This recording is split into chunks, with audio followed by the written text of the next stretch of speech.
Good evening, ladies and gentlemen. Welcome to another episode of this program, Through My Eyes with Professor Bolaji Akinyemi.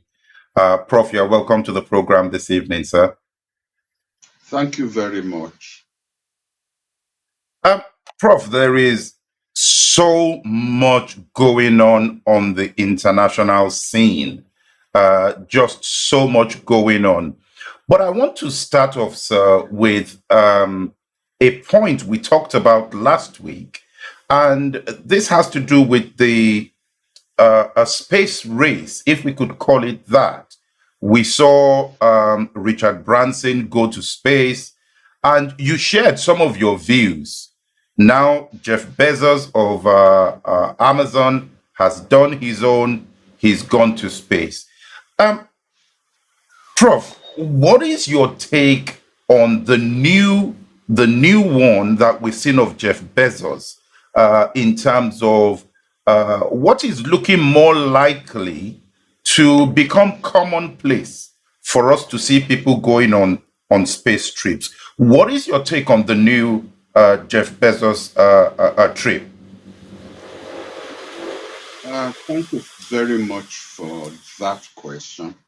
And I've taken the hint that there are so many issues that you probably would like to cover. So I will keep my comments sharp and short so that we can accommodate a lot of issues. I am even more at ease. No, I am more unease about this whole space escapade by multi-billionaires. You know, God has a good sense of humor, maybe at times. When Branson on one hand and Bezos on the other hand flew into space so they could look down on the earth, what did they see? Fires burning in the United States, in Canada, destroying homes, destroying neighborhoods, flooding in Europe and in China. And they didn't include Africa, but I'm based in Africa, and we had urban flooding as well, destroying homes, destroying lives, destroying what have you. They probably saw fire burning in the Amazon forests, fires lit by their fellow multinationals, by their fellow billionaires who have been given permission or with the connivance of the Brazilian government to damage the whole ecology of the Amazon forest. That's what they saw as they were going up. They didn't see a blue, peaceful earth at peace with nature. And yet they spent all those billions, both of them, doing what? Going on a tourist trip to space. I think that shows a lack of social responsibility. Number two, these are people who don't pay taxes. They've managed with active participation by lawyers to arrange financial systems where they will have, companies in places where they won't pay taxes for businesses which they are doing somewhere else. So you have the money to go on this billionaire space tourism, but not money to pay your taxes. Taxes that will have been used to address the issues of what this world needs. Number 3, they talk about the human race going into space.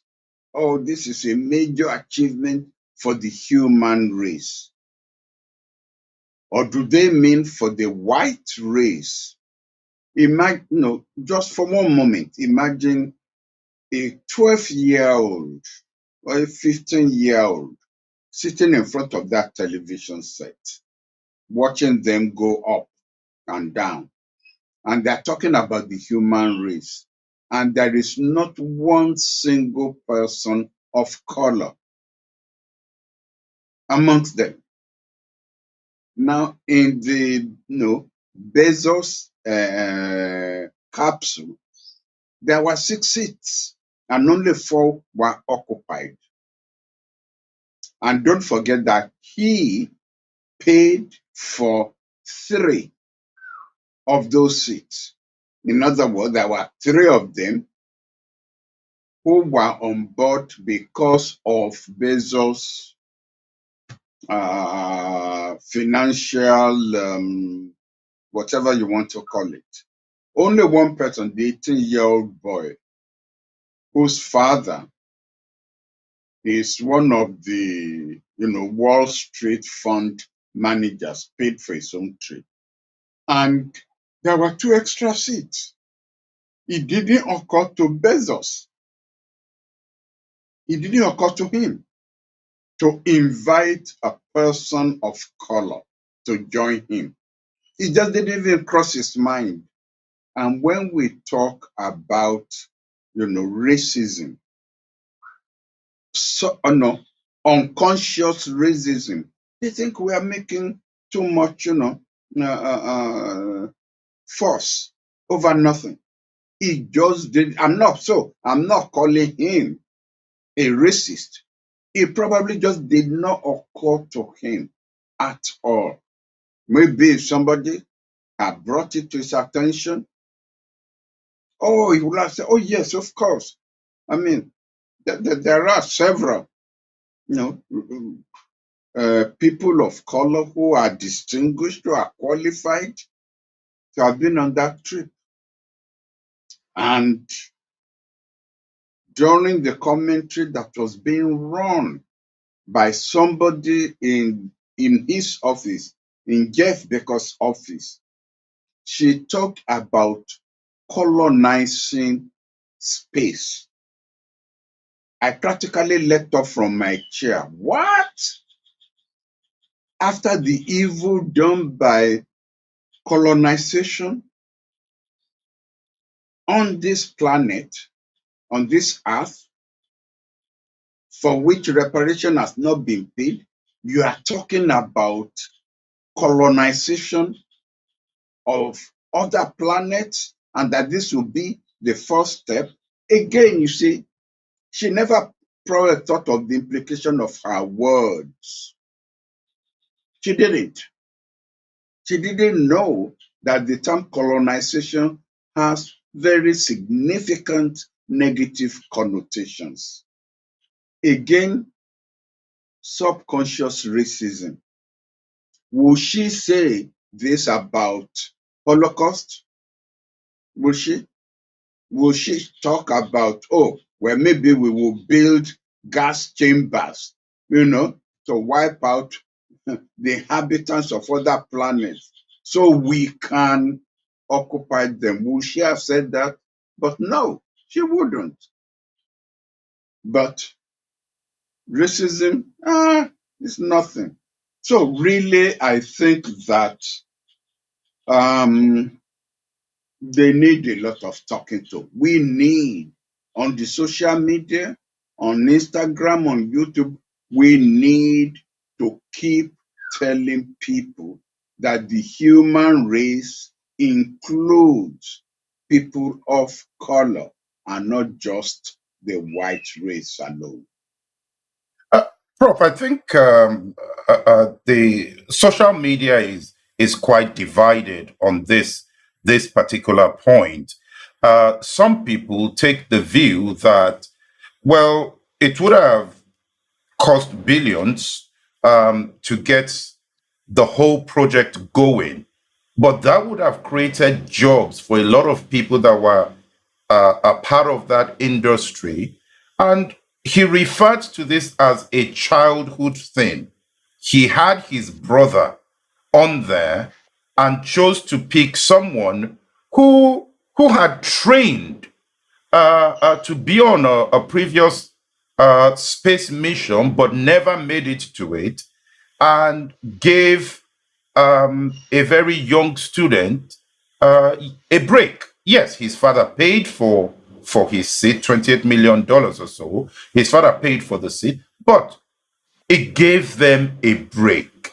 To those kind of people who are looking at that view and saying this is highly commendable, they would object to the view that, well, where in that space would he have been thinking, okay, I need to get someone who is of color, I need to get someone who is maybe a different even religion to put on thing. They may argue that way. What would you say to that, Prof?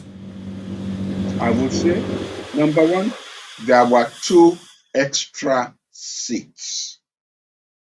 So it's not that someone of color will be taking somebody else's seat. There were 2 extra seats. Number 2, if all these people you make reference to come into his consciousness, what is wrong with people of color coming into his consciousness? What is wrong with that? Number 3, you talk about, the woman having been well trained.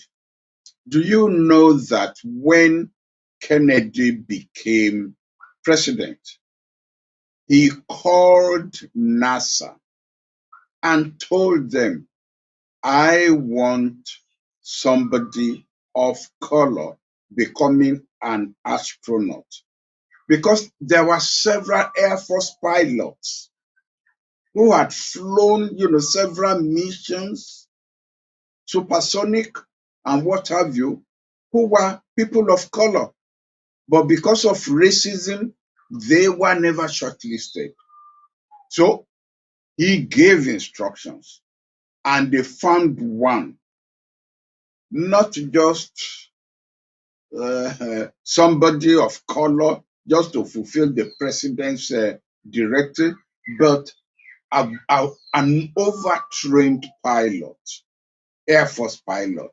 And so he was brought into the project and he passed all the training schemes and everything. And of course, he ran into a lot of hostility from the top. But then you don't defy the president. The day the president got assassinated in Dallas, Texas, his career ended. From that day on, they pushed him aside. There are people like that. So if he could find that woman, surely he could find someone like that Air Force pilot that I have just described. In terms of giving jobs for people, I don't doubt that. But there are also other things that gave jobs to people which we criticize because it is simply not acceptable. If you decide to have, if you decide to start employing children again in factories, on farms, well, That's providing jobs for young people, for children, and the salaries will probably be feeding their families. But will you, because of that, say that, we should allow children to be employed or what have you? No, no, no, no, no. I mean, with this essence, the contribution we all need to make to repairing the damage socially, culturally, physically to this world have become so paramount that we should not be justifying even noble objectives if the process is not that noble. Thank you for that, sir. Thank you for that. Let's move on to a story that is literally growing by the hour. And this is the story called the Pegasus spyware saga that we're seeing unfolding. This is now spreading to many more countries of the world where we've got presidents, heads of governments, top officials who have been targets of spying, we should say, by other governments and other organizations who have had access to this Pegasus software by an Israeli company. How do you react to this particular piece of information, Prof? Surprisingly, when this story broke, I didn't even stop doing what I was doing because as a scholar of international relations, I have always known that there is so much spying going on all over the world. Government spying on government spying on their citizens, government spying on allies, government spying on on countries which are not allies, uh, organizations, business organizations, spying on other business organizations. I mean, come on. And look at what happened with the Cambridge company over Trump's the election of 2016, when lists profiles, personality profiles, and social profiles of people on that list were made available to the Republican Party to be used to target those people in the election. Now, in what way is that one different from this one? So really, I just shrugged my shoulders. But I said to myself, there is something else behind this. And up till now, nobody has told me what is behind this. And I myself have not been able to figure out what is behind this. Something bigger is behind this for all of them to be making big noise about this. This is not the first time that journalists will be targeted by spyware. No. So there is another story. Of course, we have now we know some of the details, which I find very interesting. President of Rwanda spying on President of South Africa. Morocco, the Kingdom of Morocco, spying on its own king and on its own prime minister, while at the same time spying on Macron in France. Saudi Arabia and the UAE spying on Assis in Egypt. So, and believe me, this is just the tip of the iceberg. You want to tell me that Iran has not been busy spying on a lot of governments in the Middle East, or that Israel has not been busy spying on practically everybody in the rest of the world? No, no, no, no, no. So really, all you need to do, believe me, wait for maybe 6 months. And when the WikiLeaks cables again are then released, you will find out who's been spying on who and what.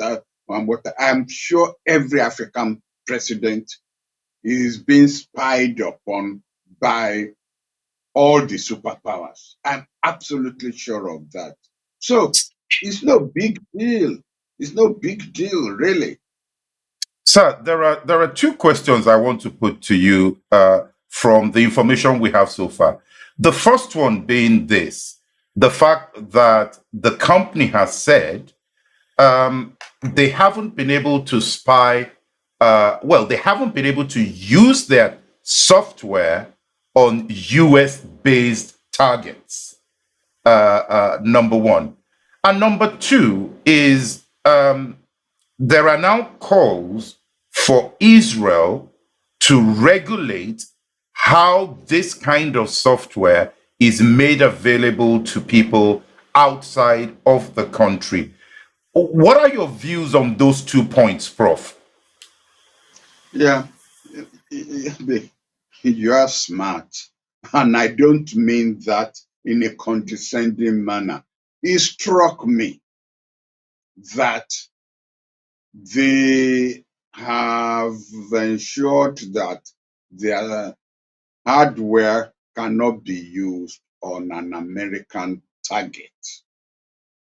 I smell a rat there. Are they in league with the CIA or the National Security Agency in the United States? And then are they sharing the result of the spying activities with the United States? That's where my mind went. In exchange for the United States leaving them alone. The same thing, look, this NSO must be working hand in hand with Mossad and Shin Bet, which are the Israeli security agencies. And they will go through what I always call the Royal Commission syndrome.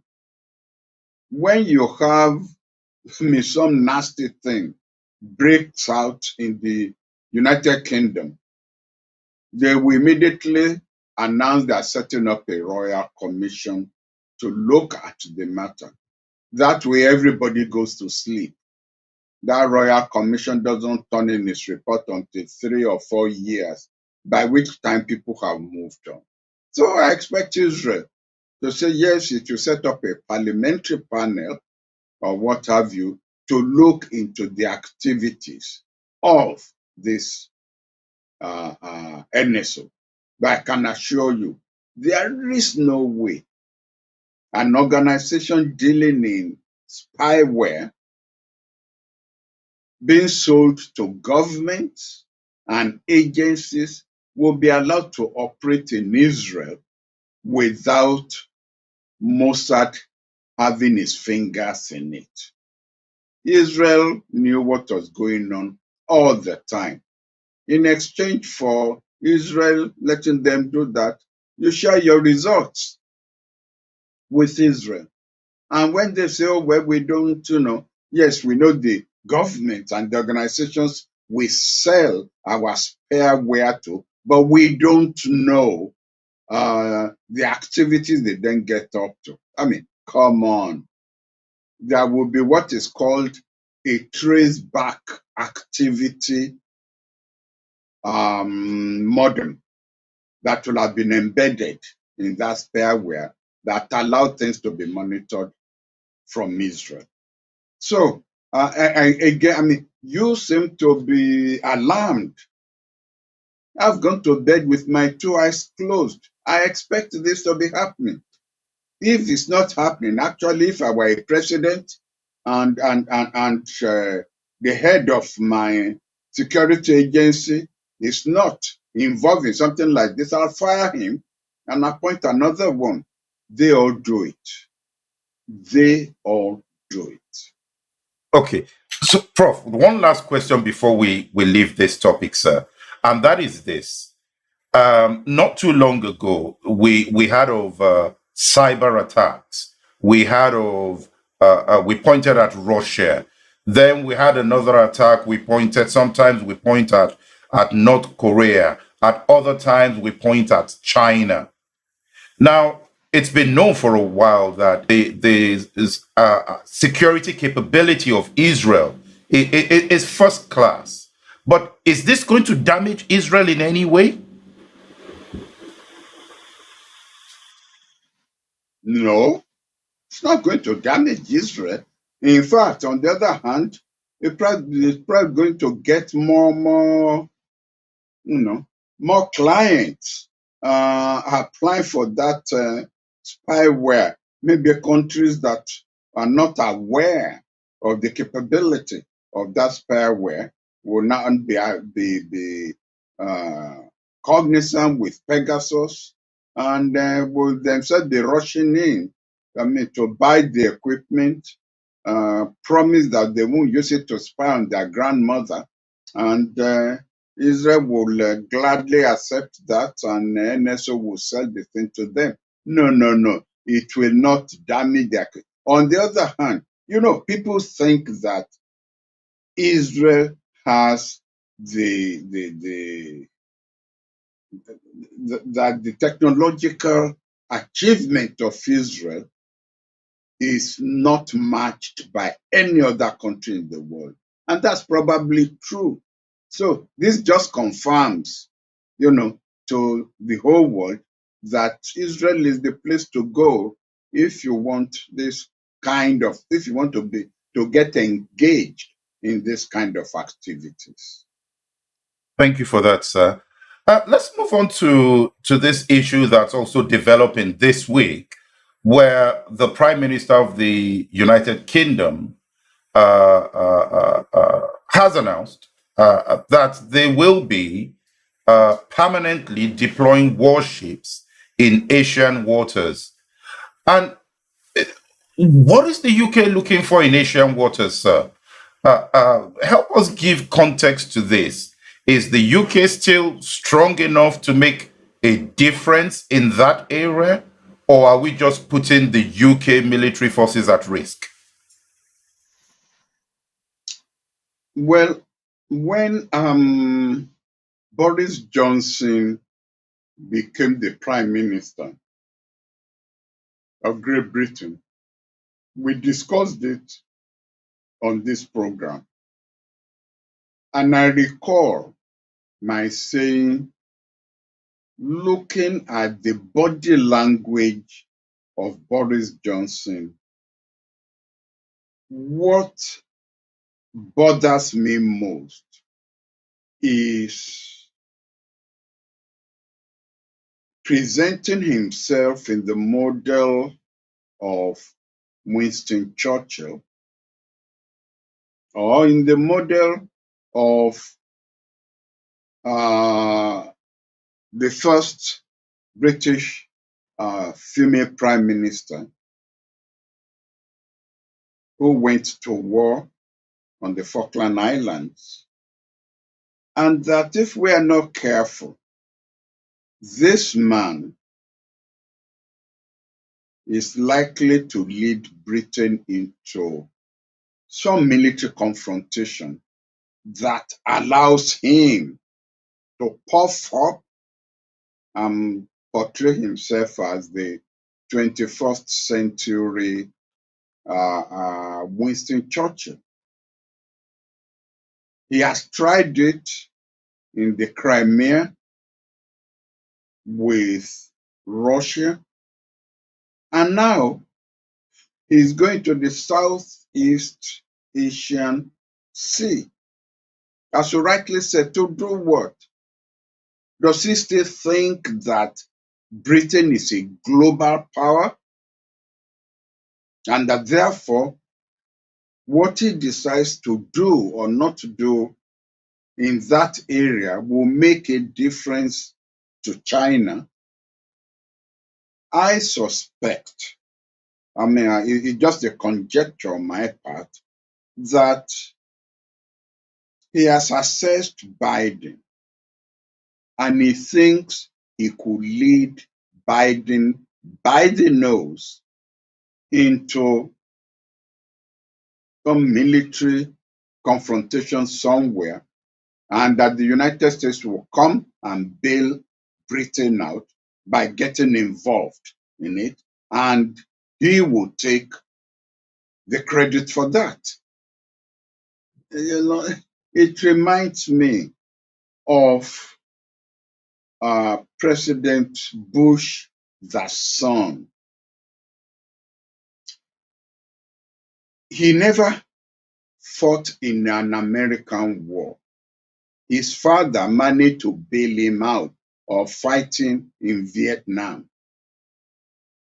So he joined what they call the National Guard, which is a domestic military organization in the United States. His father got him into that, and that prevented him from going to fight in Vietnam. He became the president, and the first picture I saw of him, it was, puffed up like that, walking among graves in France, the Second World War graves. And he was the only one, who was marching up and down. I said, this man is going to get America into a war. And lo and behold, he did. Even after he was told that Saddam Hussein of Iraq was not involved in the 9/11 attack on the Twin Towers, he still ordered the invasion of Iraq, destroyed their governmental system, destroyed their governmental structure. Until today, Iraq has known no peace. You get heads of states who are like that, who want to prove their manhood, who want to prove, who want to prove their manhood by getting involved in foreign escapades. Boris Johnson, I'm afraid, looks to me like one of those. There's something here the Pentagon has said. A spokesperson for the Pentagon said they've congratulated Britain for its commitment to an interconnected network of allies and partners who mutually cooperate and support freedom of navigation and a rules-based order in the Indo-Pacific region. Is Britain really following a rules-based order by being in that region?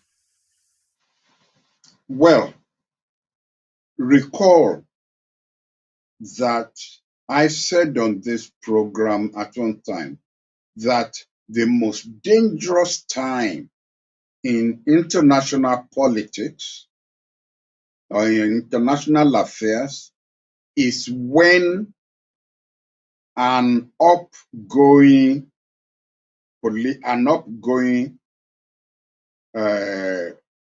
political and military power meets a downcoming political and military power.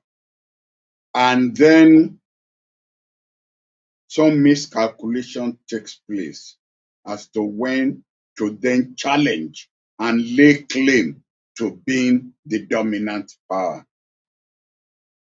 I made it clear that what led to the two world wars was Germany miscalculating when it had become the dominant power. Yes, it had become the dominant power in Europe, but it didn't think that the United States would get involved in those two wars. And America did, and Germany lost. Now, we are having a replay of that same game. Yes, you have a world order with its rules, but this world order with the rules came into being at the end of the Second World War, with the dominant power being the United States. Now, the United States is no longer the only dominant power. China is an ascending dominant power, meeting a descending power, world power. And maybe they are not at par yet, but they've kind of now got into that, you know, rectangle where one can easily challenge the other. So to start talking now about Britain, you know, joining other countries in the maintenance of international rules laid down at what time and for the benefit of which countries? Are the circumstances still the same? Remember that in the past 3 months, there have been statements out of Russia and out of China saying whoever challenges us will be doing so at its own peril. And only last week, the president of China said that if Japan got himself involved in a war involving Taiwan, they will make sure that Japan ceases to exist. Now, these are bellicose statements that are being made, and I hope that caution. I mean, China is not talking about the Atlantic Ocean. China is not talking about the Pacific Ocean. It's talking about its own background ocean. So I hope that there will be strategic think tanks who will be pointing out the ramifications of some of these things that I'm saying. Of course, unfortunately, one of the disadvantages of democracy is that the vote of the street cleaner is equal to the vote of the professor of nuclear science. And whoever wants to be, you know, prime minister in Britain or president in the United States will probably soon discover that there are more street cleaners than professors of nuclear science. And therefore, you know, the caution that he needs to exercise is often forgotten over fears of being labeled weak in international relations. I've seen it happen several times. Sir, I want to call your attention to something you've touched on briefly there, but I think it's quite important. And that's that issue about the state of Iraq today. One of the things that we've seen, even in the last few days, we've seen bombings in marketplaces. One recently killed about 35 people, and it raises a question around this policy of intervention that some foreign countries have. We saw the SAS, I think it was, that went into Libya, and they failed woefully in their first attempt to get into Libya. They were captured. But What is your take on this policy of intervention? Is it not one where Britain should just mind her business, stay at home, focus on your own thing, and whatever happens in other parts of the world, you've contributed your quota? Well, I'm glad you brought Libya into the equation. Saddam Hussein in Iraq and Muammar Gaddafi in Libya told the Western countries that if they removed them, in the case of Saddam Hussein, he said it would take 10 Saddam Husseins to put Iraq together again. I don't think he told them how long that would take. Muammar Gaddafi also warned. He even pointed out, he said, I mean, with me here, I have been useful to you in Europe by keeping refugees from Africa flooding into Europe. You remove me, you will need Muammar Gaddafi's to bring peace and order into Libya. But in the interim, Europe will be flooded by refugees coming not only from Africa, but from the rest of the world, who will be using Africa and Libya as conduits uh, uh, to go into Europe. So it's not as if they were not one, but it's part of the arrogance of power. That's number one. And also, the don't care attitude. We've achieved that. Our objective is not peace and stability in Libya or Syria or Iraq. We just want to remove the heads of that place, and that's all. Whether they then disintegrate or they haven't, that is their problem. That's their problem. Lack of social responsibility. And yet, the United Nations, under the directives of these Western countries, got the United Nations to pass a resolution on the right to intervene for the purpose of human rights in countries all over the world. The right to intervene. Who has the capability to intervene, if not the same Western countries that caused the problem in the first place? So, in a way, the right to intervention has been a double-edged sword for low-income and medium-income countries. What we discussed earlier on, the issue of spyware and spying, is part of intervention in the affairs of other countries. It is part of it. Um, so I want to move to the United States briefly before we take a few other points. And this is where we look at the meeting of the King of Jordan in the United States. And one of the things on the agenda, proposed to be on the agenda, I should say, is the Israel Palestine issue and the conflict that's going on there.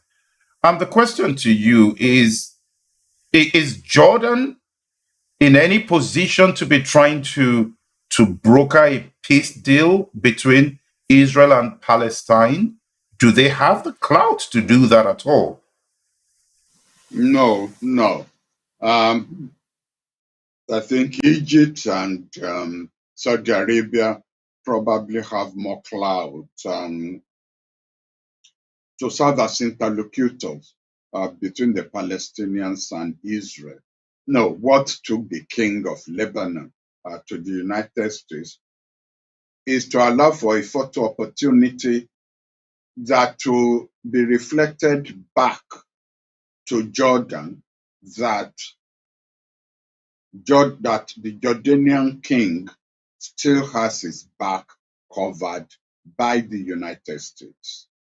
Don't forget that in the past 3 months or so, there was all that talk about the stepbrother of the king being involved in a coup attempt to overthrow the king. In collusion with someone who held a high position, not chief of protocol, but something higher than that in the royal palace, and another member of the royal family.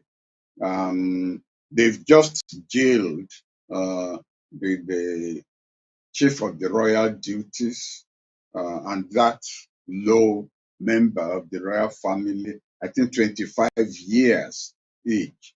They didn't put on trial the stepbrother of the king. It was handled as a family affair, and he's pledged his loyalty to the king. I think the trip to Washington has more to do with that, but up by saying that it has to do with the grand diplomacy of the Middle East.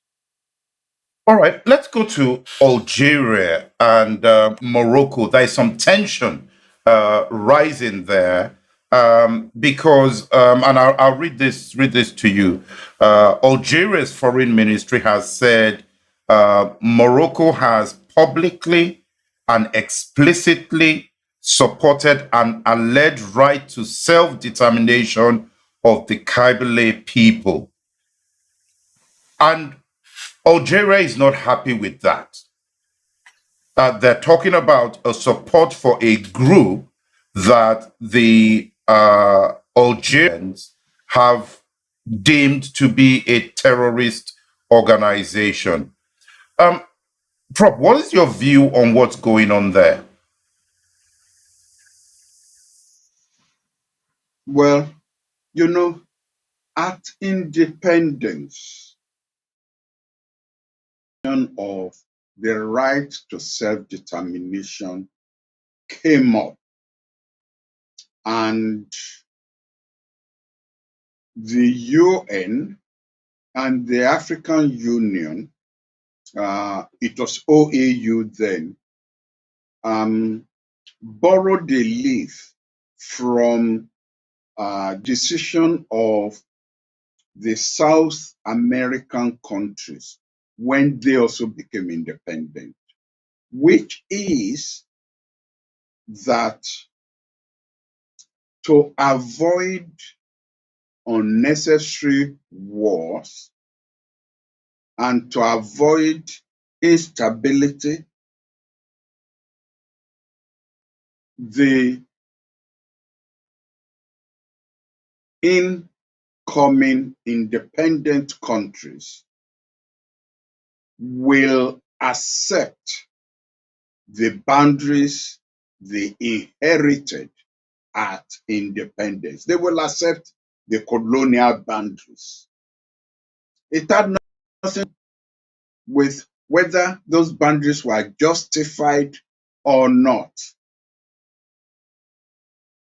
The legal doctrine of iuti possidetis is you accept, you inherit what you inherited.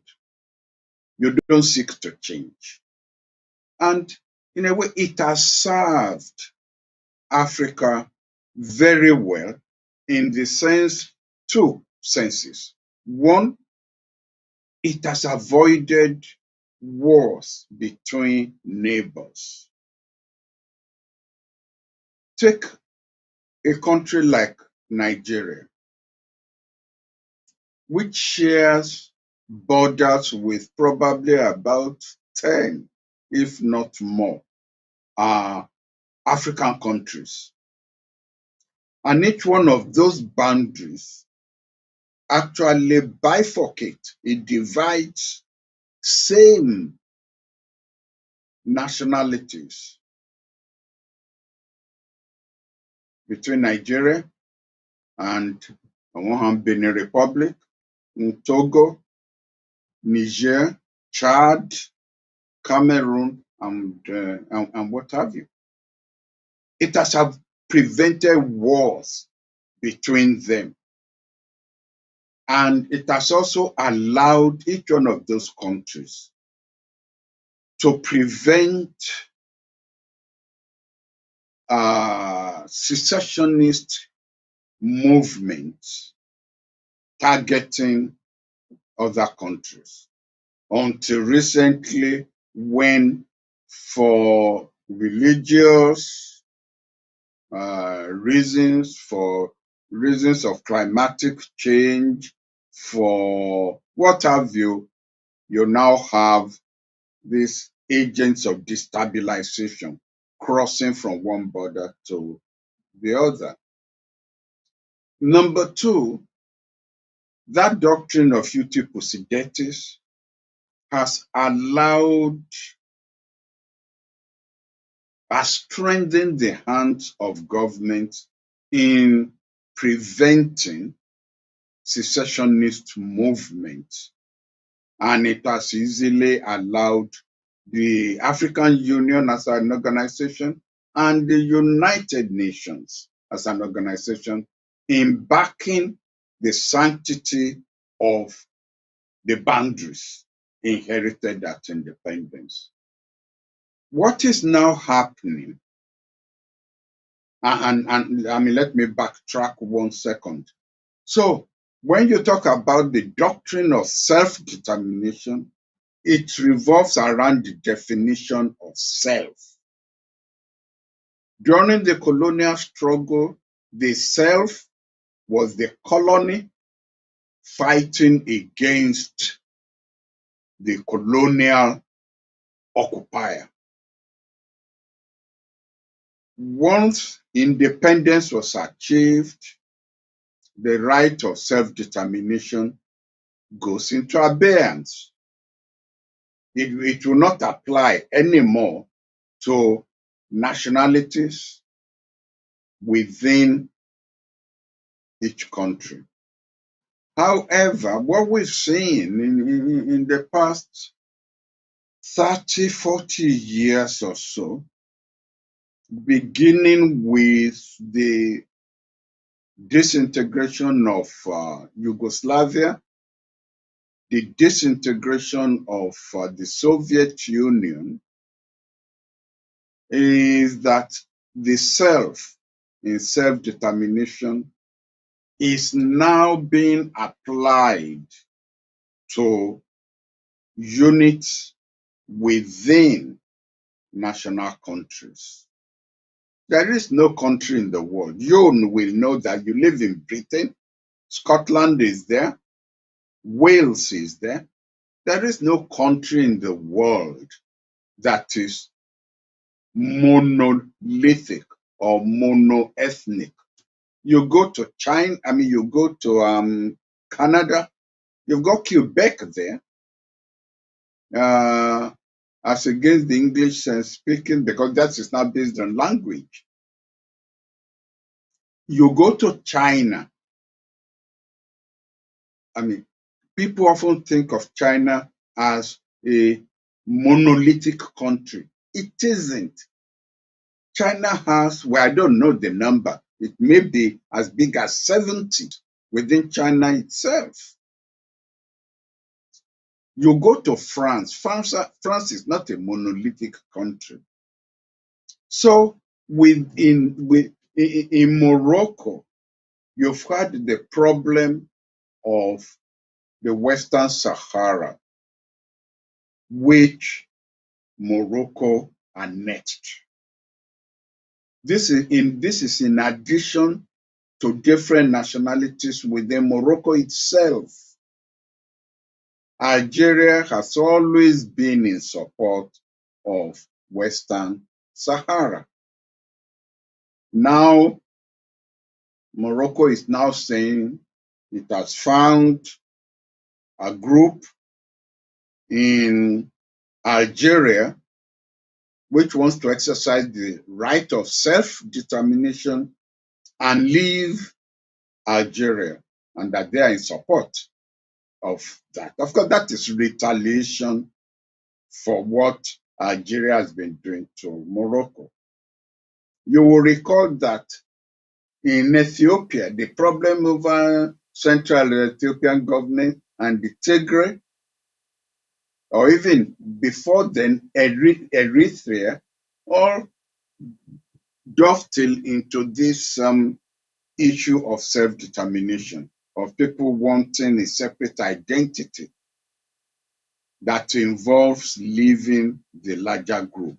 So it's I mean, it's I feel for Africa, honestly, because if this genie gets out of the bottle, this genie of multiple self-determination groups, Africa, which has, God knows, enough problems now, is going to be in a state of disintegration, instability, wars for the next 20, 25 years. And Africa doesn't want that. So I think we better go back to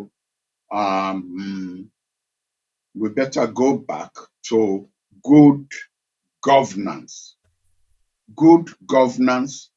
that involves equity, fair play, and respect, mutual respect for all groups within a country. You see, at independence, we had leaders who showed sufficient maturity to understand the complexity of governing a multinational nation. I'm afraid that even though our leaders now in Africa may be more educated, I think they lack that sense of maturity that allows them to govern with patience, with equity, with respect for human dignity. They simply think power is power. I have the power. I'm going to use it anyway, anyhow I like. Where it doesn't work that way. You push people to the wall, they're going to start fighting back. And once that genie or self-determination leaves the bottle, you can't get it back without having a civil war. One last question I want to put to you, sir, before we close this evening. Is this issue around the security protocols that surround some of our heads of government? And this is coming from the fact that a number of months ago, we saw the leader in Chad who died. Well, yes, we could say he died in battle. But then we had last week the story of the Haitian president who was killed in his house. Then we've had more recently the leader of the military, the president in Mali, who was saved from a knife attack. Then again today, we're hearing the story of Madagascar, where the police there have announced that they have arrested 6 people who were planning to assassinate the president. Prof, this seems to be a worrying trend that people are going after heads of government with the intent of killing them. What do you have to say to this, Prof? I think you should even add to it that opposition leaders have been arrested in Tanzania because they alleged that they were planning a coup against the lady president in Tanzania, who just became a president following the death of her predecessor. Yeah, I think it is worrying. It's a worrisome development. It's a worrisome development. And recall when we were talking about the physical assault on Macron, I said what bothers me is the copycat syndrome, where you will now have, where that attack on Macron will embolden individuals or groups to regard physical attacks or even worse, assassinations of their president as ways out of resolving political conflict. And we are seeing it happen. Since then,